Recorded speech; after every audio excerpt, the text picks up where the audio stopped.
Assalamualaikum, halo para pecinta serial drama India dimanapun kalian berada. Selamat berjumpa kembali bersama dengan Mimin. Kali ini Mimin akan mencoba membahas alur cerita sinopsis Gopi.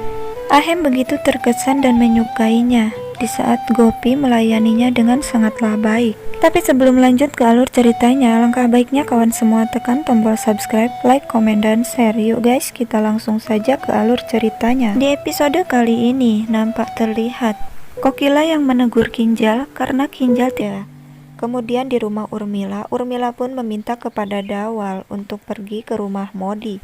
Dan ia pun berpikir akan berterima kasih kepada Modi karena Chirag pun telah memberikan pekerjaan kepadanya. Dawal sendiri pun setuju. Terlihat di rumah Modi, seluruh keluarga Modi yang sedang sarapan. Di saat Ahem hendak pergi ke kantor, bel pintu pun berbunyi. Ternyata kedatangan Urmila dan juga Dawal. Kokila merasa tidak senang di saat Urmila datang kembali ke rumahnya. Episode pun berakhir. See you, bye bye guys. Wassalamualaikum warahmatullahi wabarakatuh.